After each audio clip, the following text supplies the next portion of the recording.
Hello viewers, অচিন্তদার free coaching চ্যানেলে তোমাদের সকলকে স্বাগত জানাই। আজকের এই ভিডিওটিতে তোমরা যারা কলকাতা বিশ্ববিদ্যালয়ে বিএ ইতিহাস জেনারেলে বা পাশে পড়ছো ফিফথ সেমিস্টারে, তোমাদের যে ডিএসসি A2 পেপারটি রয়েছে, আধুনিক ইউরোপের ইতিহাস 1789 থেকে 1939, এই পেপারটির সাজেশন 2023-24 সাজেশন নিয়ে এই ভিডিওটিতে আলোচনা করা হবে এবং ভিডিওর শেষে এই সাজেশনের প্রত্যেকটি প্রশ্নের উত্তরও তোমাদের PDF আকারে তোমাদেরকে দেওয়া হবে।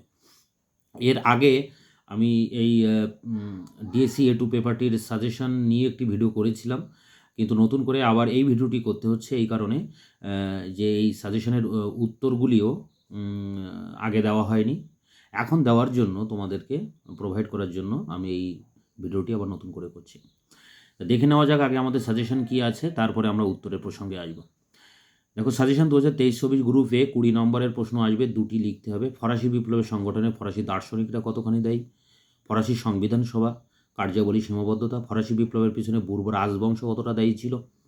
1830 থেকে 30 খ্রিস্টাব্দে জুলাই বিপ্লবের কারণ ফলাফল। 1848-এর ফেব্রুয়ারি বিপ্লবের কারণ ফলাফল। 1871 থেকে 1914 নব্য সাম্রাজ্যবাদের যুগ। প্রথম বিশ্বযুদ্ধের কারণ বা দ্বিতীয় বিশ্বযুদ্ধের কারণ। ভার্সাই সন্ধির প্রধান প্রধান শর্তগুলি কী ছিল? হিটলারের পররাষ্ট্রনীতি দ্বিতীয় বিশ্বযুদ্ধের জন্য কতটা দায়ী ছিল? 1917 খ্রিস্টাব্দে রুশ বিপ্লবের কারণ কী ছিল? এই 10টি প্রশ্ন এখানে আছে। এখান থেকে 2টি প্রশ্ন তোমাদের পরীক্ষায় 20 নম্বরের আসবে। এরপরে দেখো গ্রুপ বি, যেখানে 10 নম্বরের একটি প্রশ্ন লিখতে হবে। তার জন্য তোমরা করবে নেপোলিয়ন বোনাপার্টের অভ্যন্তরীণ সংস্কার, ভিয়েনা সম্মেলনের প্রধান শর্ত, মেটার্নিক ব্যবস্থা, জার্মানির ঐক্য আন্দোলনে বিসমার্কের রক্তলৌহ নীতি, ইতালির ঐক্য আন্দোলনে মাসিনি কাবুরের অবদান, ইংল্যান্ড ও ফ্রান্সের তোষণ নীতি। এই 6টি প্রশ্ন আছে। এখান থেকে একটি প্রশ্ন তোমাদের 10-এ আসবে। গ্রুপ সি, যেখানে 5 নম্বরের টিকা লিখতে হবে, 3টি 15 নম্বর। তার জন্য তোমরা করবে ব্যক্তি নাগরিক অধিকারের ঘোষণা, টেনিস কোর্টের শপথ, 1789 14 জুলাই বাস্তিল দুর্গের পতনের তাৎপর্য, ফ্রান্সের সন্ত্রাসের রাজত্বের তাৎপর্য, এমস টেলিগ্রাম, সেরাজেভো হত্যাকাণ্ড, পূর্বাঞ্চলীয় সমস্যা, কার্বনারি আন্দোলন, তরুণ ইতালি বা ইয়ং ইতালি, কোড নেপোলিয়ান, জোল ভেরাইন শুল্ক সংঘ, লোকার্নো চুক্তি, নাৎসি সোভিয়েত অনাক্রমণ চুক্তি, মুসোলিনি কীভাবে ক্ষমতায় আসেন, স্পেনের গৃহযুদ্ধ সম্পর্কে সংক্ষিপ্ত টিকা, ক্রিমিয়ার যুদ্ধের ফলাফল, কাল্পনিক বা ইউটোপীয় সমাজতন্ত্রবাদ, 1919 থেকে 30 খ্রিস্টাব্দের 1929 থেকে 30 খ্রিস্টাব্দে বিশ্ব অর্থনৈতিক মহামন্দা, লেনিনের নতুন অর্থনৈতিক নীতি বা NEP নিউ ইকোনমিক পলিসি, ফরাসি বিপ্লবের সামাজিক কারণ, সামাজিক শ্রেণীবিন্যাস, ত্রিশক্তি অর্থাৎ কাইজার দ্বিতীয় উইলিয়ামের ওয়েল পলিটিক নীতি। এখানে 17টা প্রশ্ন দেওয়া আছে। প্রথম দিক থেকে তোমরা 12-14টা প্রশ্ন অবশ্যই করে যাবে। এখান থেকে 3টি প্রশ্ন টিকাতে কমন পেয়ে যাবে। এরপরে আসি এই প্রশ্নগুলোর উত্তর প্রসঙ্গে। দেখো, এই প্রশ্নগুলির উত্তর আমি PDF আকারে আমার টেলিগ্রাম চ্যানেলে দিয়েছি।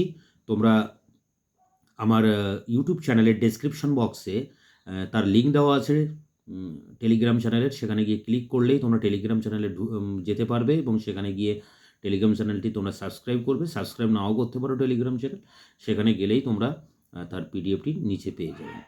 এর প্রত্যেকটি প্রশ্ন একদম পরপর যেভাবে দেওয়া আছে ঠিক সেইভাবে পরপর আমি ওখানে উত্তরগুলি PDF করে দিয়েছি এবং ওই PDFটির একেবারে শেষে এই সাজেশনটিও PDF আকারে ওখানে দেওয়া আছে। তা তোমরা সেখান থেকে টেলিগ্রাম থেকে এই উত্তরগুলো কালেক্ট করে নেবে।